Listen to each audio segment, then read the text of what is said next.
I look like I ordered these off of Wish. Welcome back to Ruby on Nails, and today we're talking nail fails and how to create some nail art.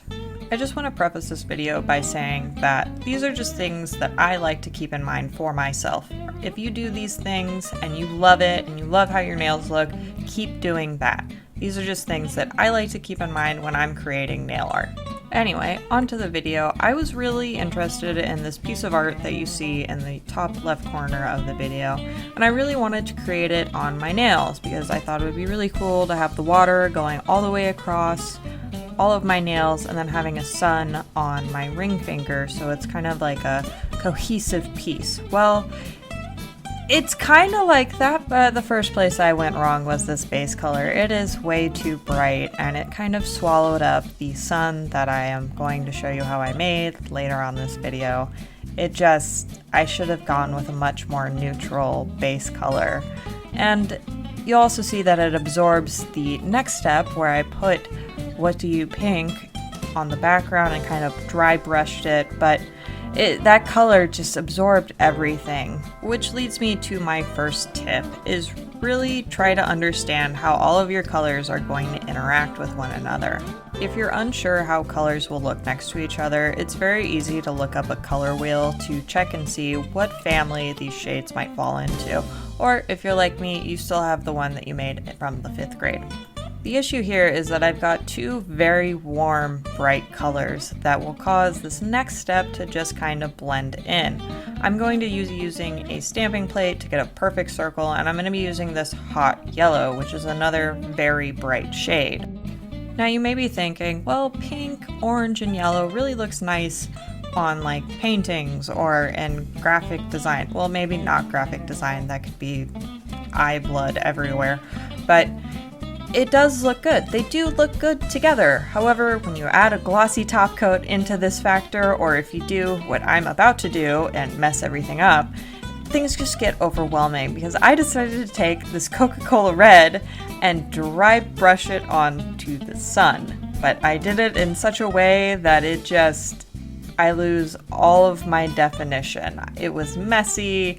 You could totally do this and it could just turn out fine. You could even stop here or stop at the previous step, but I did too much, and that's where my second tip comes in, and learn if you have a too much gene or not, because I sure as hell do, because I just kept adding colors onto this hoping that it would fix everything. It did not.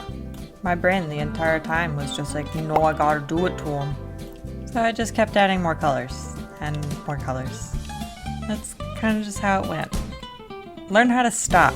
Tip number 3, don't take things so literally.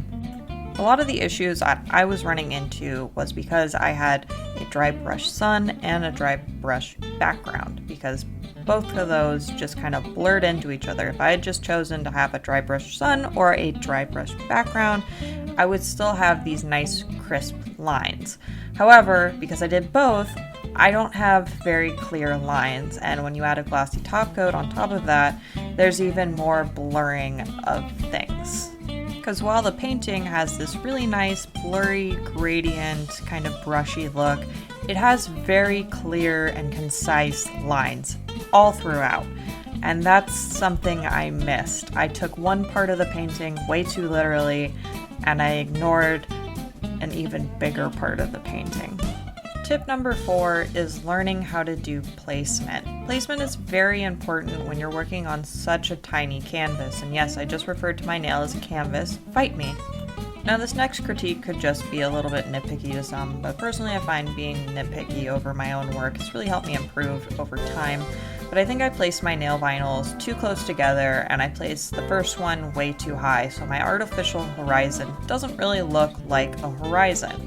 If I were to recreate this, I would start by placing my nail vinyl lower against the sun, and I would also use different widths of striping tape in order to get much more varied lines. Tip number 5 is don't be lazy. If you know that one method would make things much easier, much cleaner, do it. Don't be lazy.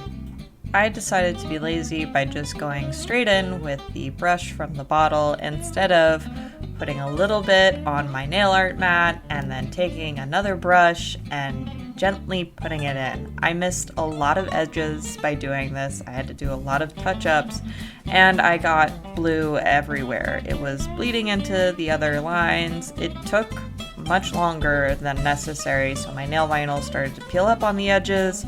It was just a mess. If you can, go in with a smaller brush. It'll just make things easier. Things will move much faster, and time is always of the essence with nail art. Just don't be lazy like I am. As you can see by the end of this, I ended up using a small brush to make sure that I didn't get this light blue everywhere.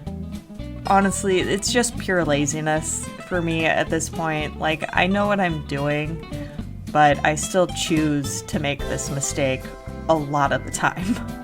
And because I took so long, my nail vinyls were not happy with me, and I got little stringies of polish everywhere, which kind of just ruined the nice crispness that I promised myself. Yeah, and I got polish all over my cuticles because I didn't want to put protective peel there because I'm lazy.